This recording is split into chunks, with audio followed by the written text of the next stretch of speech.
बच्चों, मैं सुनील मैडम आज आपको पढ़ाने चल रही हूँ व्यक्तित्व एवं व्यक्तित्व विभिन्नता यानी व्यक्तित्व है क्या, इसके विषय में आज आपको बताऊंगी।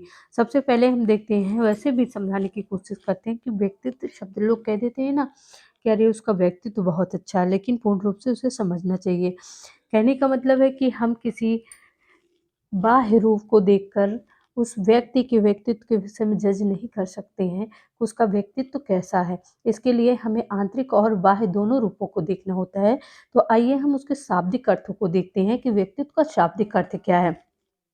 सामान्यतः व्यक्तित्व शब्द अंग्रेजी के पर्सनालिटी शब्द का हिंदी रूपांतरण है। बच्चे कह देते हैं पर्सनालिटी, तो पर्सनालिटी नहीं होता, पर्सनालिटी शब्द का क्या हिंदी रूपांतरण है, जिसका अर्थ होता है नकाब, जिसे ग्रीक नायक अभिनय के समय पहनते थे।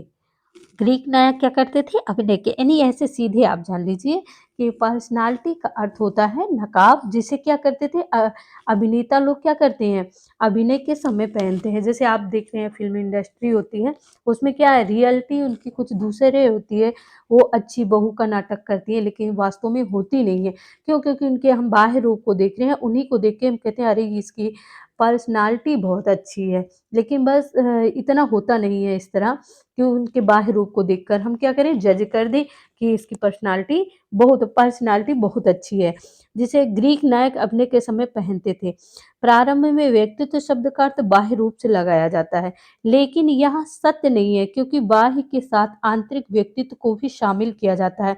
उदाहरण जैसे हम देखते हैं कि टैगोर जी हैं हमारे, और रविंद्रनाथ टैगोर जी को देखो, या महात्मा गांधी जी को देखो, या स्वामी विवेकानंद आदि के व्यक्तित्व को हम क्या कहते हैं, बहुत ही प्रतिभाशाली और व्यक्तित्व युक्त क्या थे ये लोग, महान नायक थे।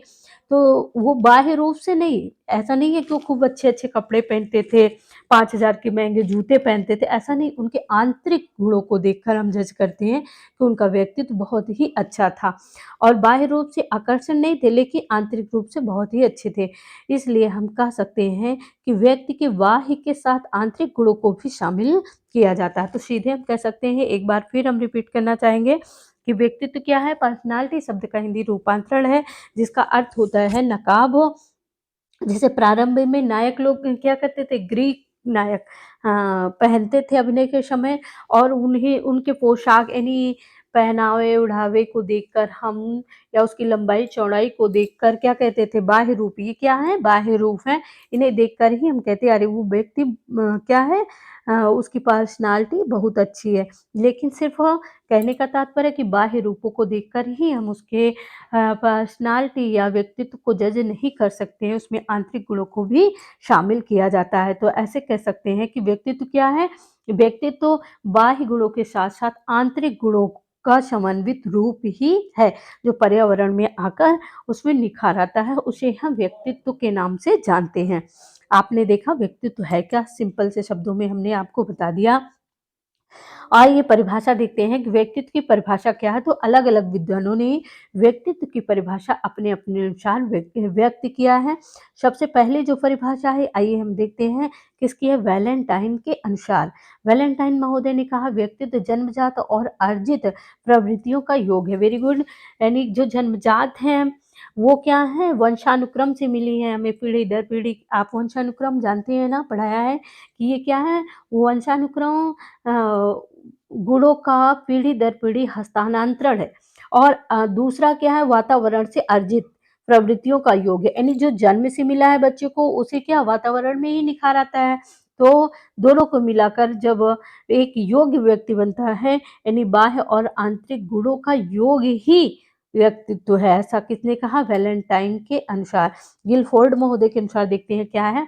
गिलफोर्ड महोदय ने कहा कि व्यक्तित्व गुणों का समन्वित रूप है। व्यक्तित्व क्या है, व्यक्तित्व गुणों का समन्वित रूप है। इन्होंने भी वही कहा कि व्यक्तित्व किसी एक पक्ष को देखकर हम नहीं कह सकते हैं। व्यक्तित्व तो बाह्य और आंतरिक दोनों गुणों को मिलाकर ही क्या होता है, बनता है। फिर विग व हंट ने कहा कि व्यक्तित्व एक व्यक्ति के संपूर्ण व्यवहार, प्रतिमान एवं उनकी विशेषताओं के योग का उल्लेख करता है।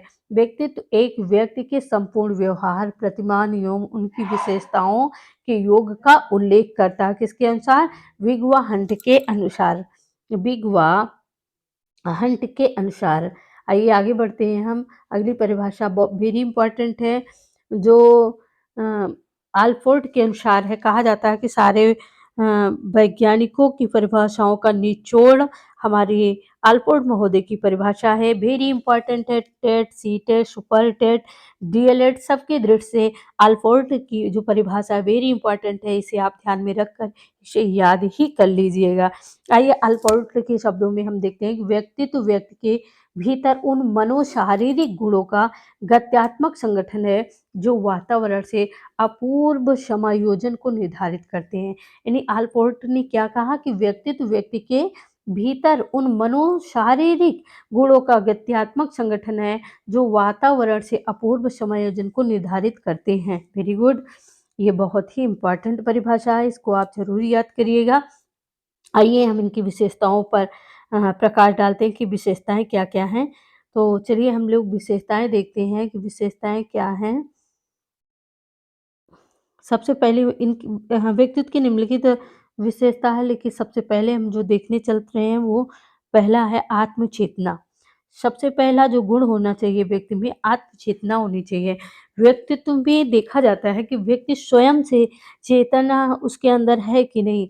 कभी कभी होता है ना, ये दो चीजें, व्यक्तित्व जो होता है वो बच्चों का और वृद्धि का नहीं होता है, क्योंकि ये जो इनकी अवस्था होती है उस समय ना तो बच्चे आत्मचेतन हो पाते हैं, आत्मचेतन में स्वयं से चेतना लाना, और न वृद्धि में हो पाता है, दोनों लोगों को छोड़कर ही।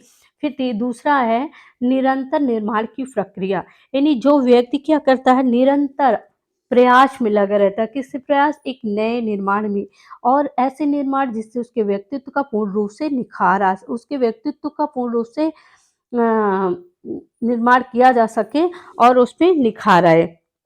आइए आगे देखते हैं। शारीरिक व मानसिक स्वास्थ्य, यानी कि एक अच्छे व्यक्तित्व के लिए दोनों ही आवश्यक है। शारीरिक बनावट भी अच्छी हो, सुगठित हो, और बनावट के साथ साथ शारीरिक रूप से वह क्या है, स्वस्थ हो, और शारीरिक के साथ साथ वह मानसिक स्वस्थ हो। यानी मानसिक और शारीरिक दोनों स्वास्थ्य को मिलाकर ही हम कह सकते हैं कि उसका व्यक्तित्व अच्छा है। दृढ़ इच्छा शक्ति हो, यानी कहीं कभी कभी होता है ना कि वो भले ही शारीरिक बनावट बहुत अच्छी हो, लेकिन उसका जो उसका मानसिक स्वास्थ्य भी अच्छा है, लेकिन उसका कहते हैं ना कि अपने मन को एकाग्र नहीं कर पाता, चंचल होता है, कभी कुछ बोल दिया, कभी कुछ बोल दिया, कभी झूठ बोल दिया। तो ऐसे व्यक्तियों का व्यक्तित्व भी नहीं होता है। इसलिए जरूरी है कि दृढ़ इच्छा शक्ति होनी चाहिए, वह अपने आप पर कंट्रोल पावर कर सके, कंट्रोलिंग हो सके उसके अंदर।